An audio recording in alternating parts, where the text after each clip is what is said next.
Good evening. You're watching The Nation at 5 here on CNN News 18. I'm Ridhima Bhatnagar. It's a big day for the Congress party as they've gotten a non-Gandhi chief after a gap of 24 years. Mallikarjun Kharge swept the presidential polls and defeated Shashi Tharoor by over 6,800 votes.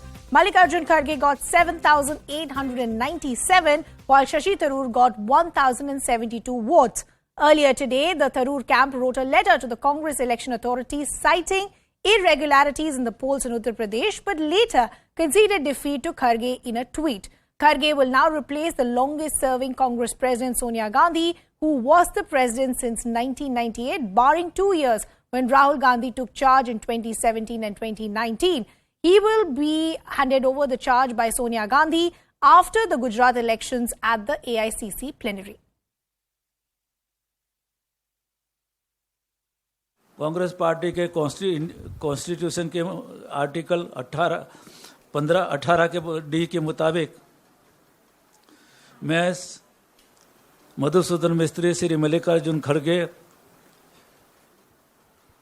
Indian national Congress के president को चुनाव की मैं जाहिरात करता हूं, मैं declare करता हूं. President is the supreme authority in the Congress party and every Congress member reports to that person. I am very clear as far as my role is concerned.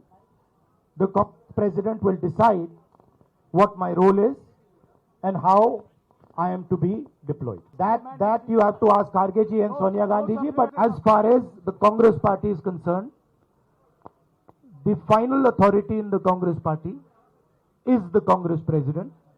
And we will have a new Congress president, and that gentleman will decide exactly how the Congress party moves forward.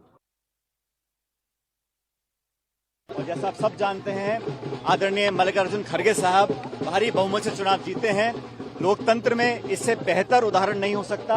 जब आंतरिक democracy को आगे बढ़ाने के लिए Congress party ने बड़ा व्यापक चुनाव कराया, मतदान हुआ 17 तारीख को और आज लगभग 90% वोट खड़गे साहब को मिला. ये लोकतंत्र की जीत है, ये देशवासियों के लिए और कांग्रेस पार्टी की जीत है. मैंने खड़गे साहब को भी मुबारकबाद दिया है, शुभकामनाएं दी हैं. एक बहुत बड़ी जिम्मेदारी और चुनौती उनके ऊपर आज आई है. हम सब लोग, तमाम कांग्रेसजन पूरे देश के एकजुटता के साथ, और मैं मानता हूं चुनाव से कांग्रेस के अंदर और ताकत आई है, कांग्रेस और एकजुट हुई है और सब लोग मिलकर इनके नेतृत्व में काम करेंगे. मुझे पूरा भरोसा है खड़गे साहब का जो व्यापक अनुभव है उसका लाभ पार्टी को मिलेगा. आने वाली तमाम चुनौतियों का सामना हम करेंगे और कांग्रेस पार्टी और मजबूत होगी. खड़गे साहब का बनना हम सब के लिए गौरव की बात है. अनुभव के धनी है, 9 बार विधायक, 2 बार लोकसभा के मेंबर और भी नेता प्रतिपक्ष रहे हैं. कारवां चल पड़ा है इधर माहौल देखो चुनाव का. खड़गे जी के नेतृत्व में आप देखेंगे आने वाले वक्त में कांग्रेस मजबूत होगी.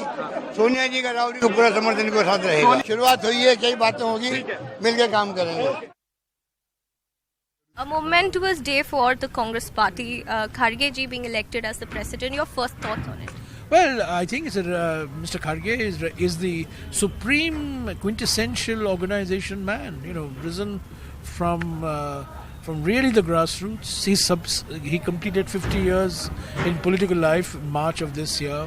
Minister at the state, minister at the centre, member of the Lok Sabha, member of the Rajya Sabha. This is what the organization needs. You know, the organization, we have a lot of charismatic individuals in our party, but what we need is less charisma and more dedication and discipline and putting your nose to the ground, understanding the organization. Dr. Tharoor put up a good show. He ran a spirited campaign. The organization man has won, and now I think the organization has to work as a collective enterprise, as a collective team. You know, you should be magnanimous in victory and graceful in defeat. Dr. Tharoor was not disgraced. He got respect. He did respectively well, but I think I don't think even Dr. Tharoor expected to win. I mean, I don't think actually expected to win. He was fighting to do a good show, and he put up a good show. Let me also now bring in my colleague and senior editor Pallavi Ghosh, who's joining us from outside the Congress office. We are also awaiting that official press conference by Mallikarjun Kharge, expected to begin any minute. What is the mood at the Congress office, Pallavi? Well, very upbeat, but now the... Pallavi, I really apologize for interrupting. I believe that press conference has begun. वार्ता में मैं आपका स्वागत करता हूं।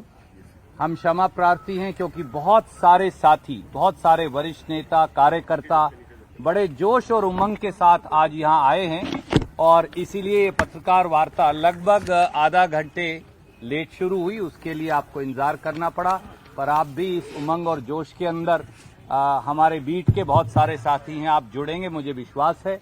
बगैर विलंब के मैं आदरणीय खड़गे साहब से अनुरोध करूंगा कि वो अपनी बात आपको कहेंगे। आदरणीय खड़गे साहब।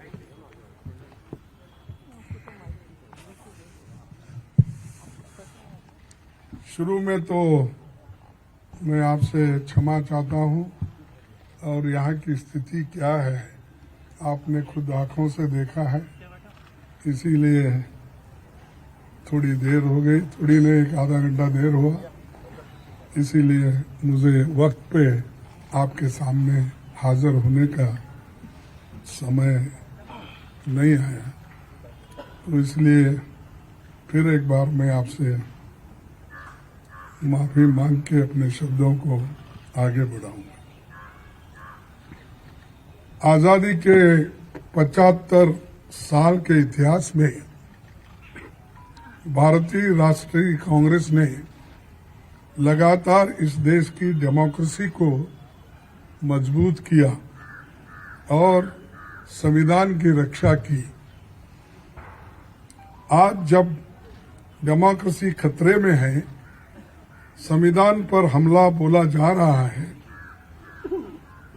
और हर इंस्टीट्यूशन को तोड़ा जा रहा है, तो कांग्रेस पार्टी ने राष्ट्रीय स्तर पर ऑर्गेनाइजेशनल इलेक्शंस करवाकर देश की डेमोक्रेसी को मजबूत करने का एग्जाम्पल पेश किया है।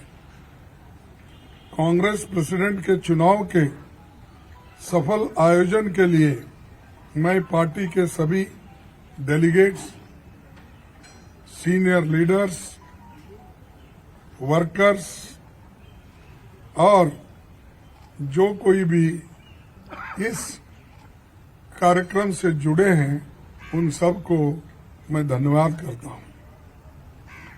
आप सबने डेमोक्रेटिक प्रोसेस में हिस्सा लेकर कांग्रेस को मजबूत किया है। मेरे साथी श्री शशि थरूर को भी शुभकामना देता हूं, क्योंकि ये चुनाव में हम एक प्रतिनिधि के रूप में हम और वो खड़े थे, लेकिन चुनाव बहुत अच्छा चला और वो भी मुझे आकर मिले, एक दूसरे से हम मिलकर अपना जो आगे पार्टी को बढ़ाने का भी जो कुछ कोऑपरेशन मैंने भी पूछा और उन्होंने भी हंसते हुए, ये तो एक डेमोक्रेटिक प्रोसेस है, हमको मिल के काम करना है, ये कहा, तो इसलिए मुझे बड़ी खुशी होती है। उनको भी मैं धन्यवाद देता हूं। सभी कांग्रेस कार्यकर्ताओं की ओर से मैं श्रीमती सोनिया गांधी का आभार व्यक्त करता हूं। सोनिया जी ने पर्सनल सैक्रिफाइस कर 23 वर्ष तक कांग्रेस पार्टी के अपने खून पसीने से सींचा है। सोनिया जी की लीडरशिप में न केवल हमने 2 बार केंद्र में सरकार बनाई, बल्कि अनेकों राज्यों में कांग्रेस को रिवाइव किया और राज्यों में भी सरकार उन्होंने बनाई। उनका कार्यकाल इतिहास में याद रखा जाएगा, जो इतने लंबे समय तक पूरा कार्य करके पार्टी को एक शक्ति दी।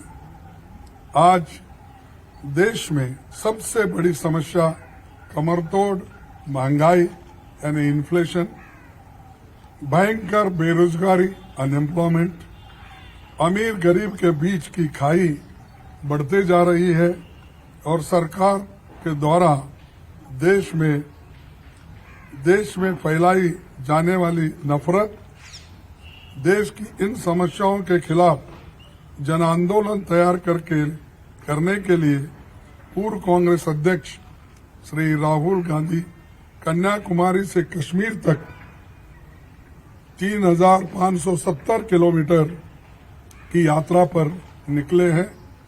आज पूरा देश उनके संघर्ष से जुड़ रहा है। मैं कांग्रेस जनों और देश के लोगों से अपील करता हूं कि देश के हित में भारत जोड़ो यात्रा में शामिल होकर श्री राहुल गांधी जी के कंधे से कंधे मिलाकर चलेंगे।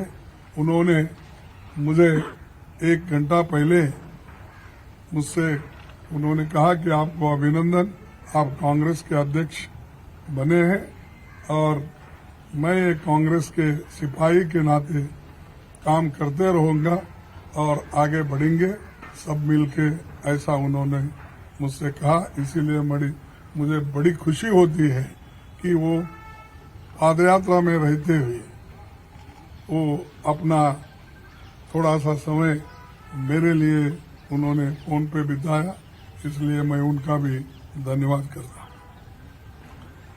आज हम सबको मिलकर कार्यकर्ता के तौर पर काम करना है। यहाँ न कोई बड़ा है न छोटा, सब बराबर है।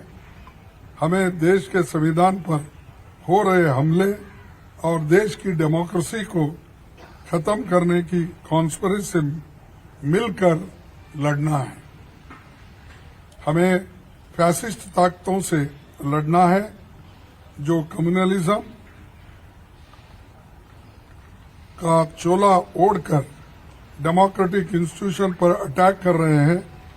हम संगठन को भी मजबूत करेंगे और इन चुनौतियों से भी लड़ेंगे। दिल्ली की सत्ता पर बैठे हुए हुक्मरान सरकार बातें तो बहुत करते हैं पर काम कुछ नहीं होता और असलियत में उनके चरित्र को 4 शब्दों में अगर मैं बताऊं कि ये है खोखला चना बाजे घना, तो ये उनका काम है। तो दोस्तों, हमारा मानना है कि देश एक तानाशाही की सनक की भेंट नहीं चढ़ाया जा सकता। हमें इकट्ठे होकर इन विनाशकारी ताकतों को हराना है। पार्टी के सभी दोस्तों को संसद से सड़क तक लड़ना होगा। बूथ स्तर पर संगठन के हर साथी को जोर से संघर्ष करना होगा। मुझे विश्वास है कि जैसे आपने मुझ पर भरोसा जताया है और गरीब परिवार में जन्मे एक सामान्य व्यक्ति को, एक सामान्य कार्यकर्ता को कांग्रेस का अध्यक्ष बनाया है, मैं आपके भरोसे पर खरा उतरने की पूरी कोशिश करूंगा। जय हिंद, जय Congress. Thank you. Sir, there will be another opportunity. Kharge Saab has. I am very fortunate that I am in charge of the same state that Kharge Saab comes from. So he has asked me to request to all of you. उन्होंने मुझे आपसे सादर हाथ जोड़कर अनुरोध करने को कहा है कि 26 तारीख को वो अपना कार्यभार संभालेंगे और उस दिन एक व्यापक पत्रकार वार्ता कर बहुत सारे सवालों का जवाब लेंगे। आज हम सब ने उन्हें अनुरोध किया कि आज आप अध्यक्ष निर्वाचित हुए हैं, आप आज जरूर पत्रकार मित्रों को से मिलिए, अपनी टिप्पणी करिए, एक व्यापक पत्रकार वार्ता जिसमें आपके सब सवालों का जवाब वो लेंगे। उन्होंने मुझे अनुरोध किया है आपसे अनुरोध करने को कि आप थोड़ा सा धैर्य रखें और 26 को आपके सब सवाल लेंगे। बहुत बहुत धन्यवाद। Thank you. Well, that was the new Congress party president, Mallikarjun Kharge, there addressing the media. He spoke about how it was a celebration of democracy, it was a fair and free election. Also, very importantly, he thanked the Gandhis. He spoke about the sacrifices of Sonia Gandhi. He also spoke about a brief phone call that he had with Rahul Gandhi, who is continuing to undertake that Bharat Jodo Yatra. What does the new party president mean for the Congress party? Let me take that question to our guests. We have political analyst Kapil Madan. We also have senior editor of Swarajya magazine, Tushar Gupta. Good to have both of you on the broadcast with us. Tushar, how did you see the first comments of the new party president? Because all day long, there was a lot of drama. It was expected for Mallikarjun Kharge to be declared as the party president. He was seen as somebody close to the Gandhis, as a favorite as well. But what did you make of first the kind of fingers that were pointed by Shashi Tharoor, citing some sort of irregularities, and by the afternoon conceding defeat in a very mature statement? Good evening, Ridhima. Good evening, Kapil. See, for me, it's old wine packaged in a new bottle, to use an analogy. What Mr. Kharge's statements were just the same old rhetorics that the constitution is under attack. They have to pick up a fight from the parliament to the streets. It's all the same. It's all the usual rhetoric we've been listening from the Congress for a very long time. What I refuse to believe, however, Ridhima, is that out of 9,000 delegates that were voting in this election, 90% of them believe that an 80-year-old man who's backed by the Gandhis, who's a favorite of the Gandhis, who may not enjoy that much support on the ground by virtue of his age or by virtue of what he has to offer to the party, is the right man to lead the party at this juncture. This is what I refuse to believe. Because look at the entire process. The problem has always been that the three Gandhis are unable to get the votes for the Congress. And again, you have someone who's backed by 10 Janpat against Shashi Tharoor, who probably brings some energy to the party. And then you had Tharoor's statements early on that people were being told to back Kharge. Now you had a morning, bomber that probably the election process was rigged. Of course, it's a party conflict. Its party has to sort it out. Sure. But for me, this is nothing new. It's again like we had during the Manmohan Singh era. Oh, look, there is a non-Gandhi prime minister. This will change things. This is a new era. It's again the same old wine in a new bottle. Kapil, how do you respond to the criticism that's coming in from Tushar, and also the opposition, the BJP also saying exactly this, that we knew Mallikarjun Kharge is going to emerge victorious because he is somebody who's backed by the Gandhis. And what they're pointing out is actually some very interesting facts. One, you had a whole host of leaders who had already backed Mallikarjun Kharge openly even before the counting or the casting of votes took place. Even today morning, while the official counting was still going on, you already had posters that were up all around the national capital congratulating Mallikarjun Kharge as the party president. So then, was it even a fair and free process? Now let us see, Shreya, how the Ridhima this side, Kapil. I'm so sorry. So let us see how the electoral process happens. Now, when the elections were announced, you had different people who, there were news, and in fact there were reports that they would be contesting. We saw Devjit Singh was one of the contender. We also saw Ashok Gehlot as one of the contender. But finally, when the nomination process was over, you had only two candidates, that is Mallikarjun Kharge ji and Shashi Tharoor ji. And of course, as a political party, and if there is an election, of course you have to elect. But even that's problematic, no, Kapil? Even when the name of Ashok Gehlot was doing the rounds, why did he withdraw his candidature? Because the revolt that we saw in Rajasthan had apparently made the Gandhis very unhappy. So they decided to pull the plug as far as Ashok Gehlot's candidacy is concerned. So then the entire narrative is that this is still being controlled by the Gandhis. You can have a face, you can have whoever, but it's still being taken, the decisions are still being taken by the Gandhis. Ridhima ji, I would appreciate, please let me complete my statement and then you can respond. Now, the point I was trying to make is that in any electoral contest, you have people competing, and you can only vote for the people who have completed. Now, see, in the context of G23 discussion, you had Shashi Tharoor himself, who was a part of G23 group. You had Manish Tiwari. However, Manish Tiwari has also supported the candidature of Kharge ji. So all I'm trying to say is that in a contest, you have people who will be supporting either of the candidate. Now here you have a situation where more than 7,000 people have supported Mr. Kharge. So that shows that Mr. Kharge enjoys the popularity, enjoys the confidence, and enjoys the confidence of the workers and the political leaders. That's the reason why he's been elected. Please also remember, when Mr. Kharge filed his nomination, there were more than 30 senior leaders that have and they have supported his candidature. Now, if you look at it in contrast to BJP, how the elections have happened, do you have an internal democracy in BJP? In the past 20 years, if you see historically, Mr. Nadda was, he's just renewed his term. There were no election. There were no voice that there is any other individual who can compete with Mr. Nadda. The same thing happened when Mr. Amit Shah was selected. Tushar, do you buy the narrative that's coming in from the Congress party or the likes of Kapil? We're also getting some live visuals coming in of Shashi Tharoor. I'm guessing he's also going to address the media shortly. Let's actually cut to it and try and listen in. Zindabad! Indian National Congress! Zindabad! Indian National Congress! Zindabad! Thank you, बहुत शुक्रिया मित्रों, आप तो आए हैं। हिंदुस्तान का कोहिनूर शशि थरूर। बहुत शुक्रिया जी। नमस्कार मित्रों, मैं तो आया हूं, आपको पता है आज हमारे, इससे लाउड तो नहीं होगा मुझसे सॉरी, आप लोग और नजदीक आना चाहते हैं तो शायद बेहतर होगा।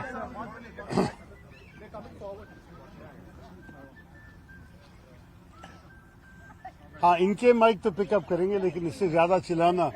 पानी भी लेके, पानी, हाँ पानी। माफ करो, क्योंकि वैसे भी 18 दिन से चिल्ला रहा हूं तो गला तो गया। एक बार चिल्लाइए सर, थोड़ा आज लगेगा कि एक आखिरी बार चिल्लाएंगे। अच्छी बात है। देखिए, आपको पता है कि आज कांग्रेस पार्टी के करीब 900 से ज्यादा अंग, हमारे डेलीगेट्स, हमारे पीसीसी डेलीगेट्स, 9,000 करीब 9,000 माफ कीजिए, आज निर्णय लिया कि मल्लिकार्जुन खड़गे साहब हमारा नया अध्यक्ष होगा। मैं खबर सुन के उनके घर गए और उनको मेरी बधाई सुना दी। वो बहुत मेरे वरिष्ठ नेता है, मैं उनके साथ काम भी किया हूं लोकसभा में, जैसे मैं आप सबको पहले भी बताया था। हम लोग कॉलीग्स हैं, सहयोगी है, और मैं खुश हूं कि इस चुनाव के बाद कांग्रेस पार्टी को एक नया अध्यक्ष के लीडरशिप और के नेतृत्व और गाइडेंस से आगे बढ़ने का मौका मिलेगा।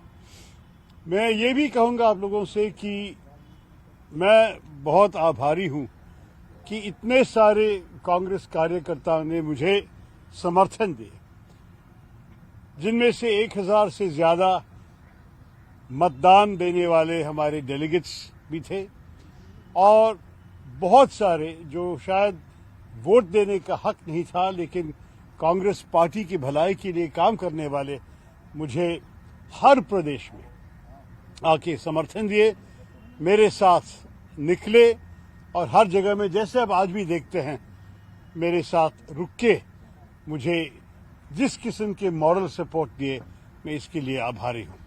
मेरे ख्याल में हमारे कार्यकर्ता हैं हमारे पार्टी का असली गुरूर, और मैं कहूंगा कि हमारे कार्यकर्ताओं के काम से ही पार्टी आगे बढ़ेगी, और मैं खुश हूं कि उनको इस चुनाव से उनको भी एक मौका मिला हमारे पार्टी के भविष्य के बारे में सोचने के लिए, और उनके ही पसीने से, उनके ही काम से हमारे पार्टी का भविष्य बनने में एक बहुत बड़ा भूमिका लेना। मैं चाहता हूं कि पार्टी उनकी भी आवाज सुने। मैं चाहता हूं कि खड़गे साहब का विजय हम सब मान ले कि कांग्रेस पार्टी की जीत है। मैंने शुरुआत से ही कहा था, ये कोई व्यक्ति का विषय नहीं, मैं मेरे लिए कुछ नहीं चाहता, मैं सिर्फ चाहता हूं कि पार्टी मजबूत बने, क्योंकि भारतीय मजबूती के लिए एक कांग्रेस मजबूत होना बड़ी जरूरी है। तो इसी स्पिरिट में और इसी उद्देश्य से मैं लड़ा, और जो भी इस लड़ाई में भाग लिए उनको मेरी बधाई और मेरी ऑल माई ग्रेटिट्यूड पे बताना चाहता हूं। मैं उससे अभी रुकूंगा, क्योंकि अगर आप लोग को प्रश्न होंगे तो शायद उसके लिए जवाब दे दूंगा, लेकिन मेरे मन में ये बहुत अच्छा हुआ कांग्रेस पार्टी के लिए, और यहां से हम आगे बढ़ के कांग्रेस को हमारे देश के आने वाले चुनावों में एक बहुत बड़ा असर पड़ेगा मेरे ख्याल में, क्योंकि हमारे कार्यकर्ता भी जाग गए हैं, सब लोग तैयार हैं बीजेपी के चुनौती को निपटने के लिए। और मैं भी काफी कॉन्फिडेंट हूं कि हमारी पार्टी आप लोगों को हमारी कामयाबी दिखा सकेंगे। देश का गुरूर शशि थरूर, देश का Kohinoor Shashi Tharoor. Mr. Tharoor, I have a question. Yeah. Mr. Tharoor, you got almost 1,072 votes. So many are saying, the political observers are saying that these votes reflects that there is a feeling of dissent within the Congress cadre, because Mr. Kharge was seen as a Gandhi family candidate and you were not seen as a Gandhi family candidate. So many are saying that Congress also, 1,000 people in the Congress, among the Congress delegates, want change, and this is a vote for dissent. Like how? There's a difference between the two. I didn't pitch myself as a candidate of dissent. I pitched myself as a candidate of change. And change not in the ideology of the party or in the direction of the party, but rather in the manner in which we do our regular work.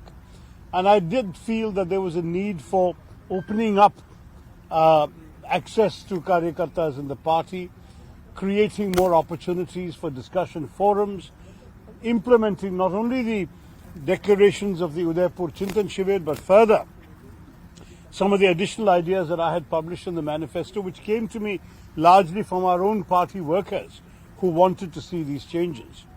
And therefore, for me, I would stress that it is not so much about dissent, but how we can make a good party better. I believe we have the experienced leaders, the strong record in governance, and the convictions and values that are right for the country. But what I felt there was a problem with was that there was a sense of disconnect on the part of many of our workers, and that we needed to overcome that by giving them a greater sense of involvement. I hope the election itself has contributed to giving them some sense of involvement in the party. I believe that is the case. But I think beyond this, there's much more that needs to be done, and I hope Mr. Kharge, once he has had time to assume his role fully, will look seriously at how all party workers can contribute to effective governance in the party, so that we can mount an effective challenge to the BJP in the elections ahead. Yeah. Mr. Tharoor, while you were campaigning as well, there were times when you raised that, some signs.